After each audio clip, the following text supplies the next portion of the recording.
recently finished this amazing book called Happier Hour by Cassie Holmes. Now she has a couple chapters on time tracking and time crafting, which I thought were interesting, and that's what we're gonna go over in this video. Now, time crafting is very, very similar to the concept of time blocking, which became popular when Deep Work came out by Cal Newport, but she has a twist, which is to track your time first and see what makes you happiest, and then use that in order to do the time blocking or time crafting. So in this video, we're gonna be using the exact time tracker she suggests using. She has a whole PDF, so we're gonna go through that and then fill in what we are tracking for the week. And then we're gonna go over kind of what my top categories were when I did this exercise, and then finally create our own time crafting schedule or time blocking schedule in Canva. If you're new here, I'm Liz. I'm a data science manager at Intel, but I love to talk about books, time blocking, time crafting, scheduling, planning, all the things in your 20s. So if you're into that, feel free to subscribe. Otherwise, let's jump into it. Okay, so this is the time tracking exercise. I will link this template below so you have something to work off of, since I already put it into Canva and everything, so I'll just give you the template link. So essentially what you're supposed to do is go in here and you're supposed to time track what you do for the week. So if we zoom in, we look at Monday, Tuesday, Wednesday, blah. You're supposed to rate it on a scale of 1 to 10 on how happy it makes you. So in the morning, usually on weekdays, is the same. So you can do a lot of copying and pasting if you want. So I'm using the font Gloria Hallelujah because I like it. It looks like I wrote it myself. But essentially, journaling in the morning, I'm giving myself around a 10 because I feel pretty good. In the morning when I'm journaling and it's before work, I got energy, I'm excited. And then work starts out around 8 or a 9. But then on Wednesdays, I'm not as motivated. So it kind of dips in the middle on Wednesday. But then I have lunch, which I feel pretty good about. Code, I always code after I do my lunch because it gets me excited to learn something new. And then work in the afternoon, honestly, that is more like a 5. Like, it is rough. And then I usually will exercise after work Monday through Wednesday. And then sometimes I'll do the treadmill on Thursday, but I didn't write it on here. I like to read, and then cooking, I always get 10s. And then Saturday, I usually work out in the morning, and I usually clean up a little bit. Sunday, I didn't end up tracking.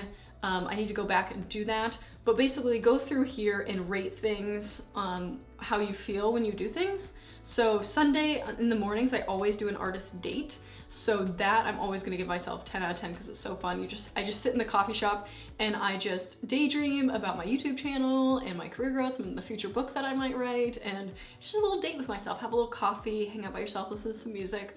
It's fun. So you go through here and you just time track everything. And then you want to go through it and say, okay, what were my top activities? Now, it's very interesting once you get to look at your scores. Now, mine ranked in an interesting order because I didn't think that this would be the order they would rank in. But the first one that always got 10 out of 10s was walking outside. I usually walk with my brother outside, usually before or after dinner, or just on the weekends in general. So that got like 10 out of 10 ratings all the way through.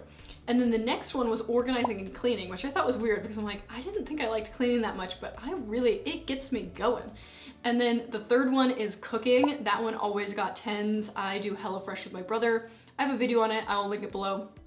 And then the next one was reading alone specifically in my room, just hanging out by myself and reading a book.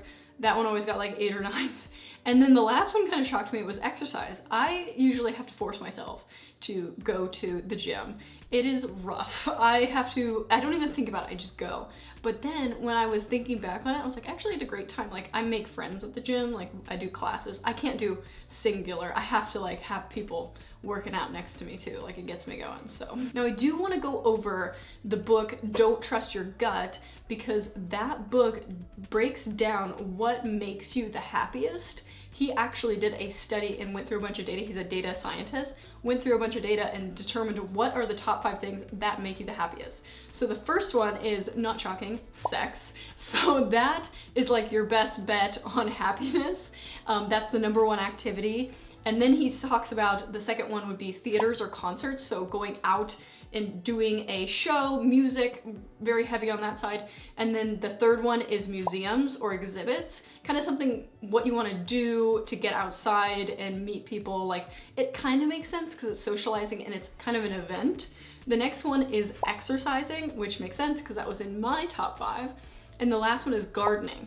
And then the other ones after that are a lot of outdoorsy gardening, fishing, hunting, all that, which is kind of interesting. And it kind of brings you back to, okay, maybe that has to do with evolution or something.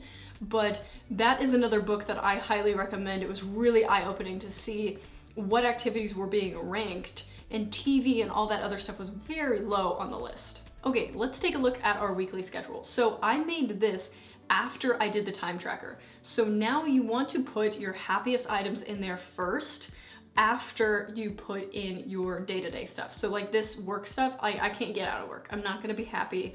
Like I'm not sprinkling any happy stuff in here. So 7 to about 4 is how I work. And so this is all taken up. And then I put some of my meetings that are like, they are weekly reoccurring. So I put those in there so that it makes it like clear that, okay, those meetings always occur. And then I usually do deep work in the morning, and then I do worky work, which I stole from her because it was really funny, the Happier Hour book, because I was like, oh, that is a good way to say like you're actually working. It's like messing with Excel spreadsheets, emailing, all this stuff that's like not deep work necessarily. And then I sprinkled in my happy stuff. So anything in red is gonna be my exercise. One, I wanted to put that on there because it's in the Don't Trust Your Gut book, and it's also in my top 5, so I put that on there. Cooking with my brother, I put on there because that one was in my top 5. And then my artist date, I feel like that gave me so much joy that I put that in there, and I gave it a specific time. I sprinkled in some YouTube stuff because I have to. Like right now, it's about 11 o'clock, so I am in YouTube mode right now on Saturday. And then I also wanted to put in a social reserve on Fridays because that will be the time that I hang out with people the most. So I'll just keep that open where if I'm not socializing, I'll just hang out at home and read. But I leave it open so like if I do meet up with somebody for like wine or a night out, like I have that sitting there waiting. And then I didn't want to fill out too much, right? Because you want to be a little bit flexible. So I left some spaces in there, but this gives you a good idea of like where I'm spending most of my time. And I even added read in there because that was in my top 5.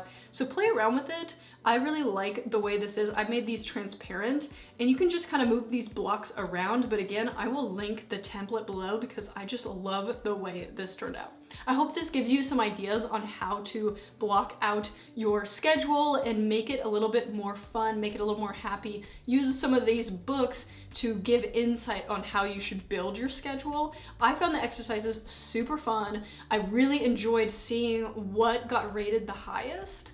But if you're interested in other productivity tips, I do have a video on the board list technique, which I make a list in Canva of things where if I'm bored and I'm like, I don't know what to do, I have a list of things that I could do. And that keeps me from just binge watching Grey's Anatomy. But I do like to do that.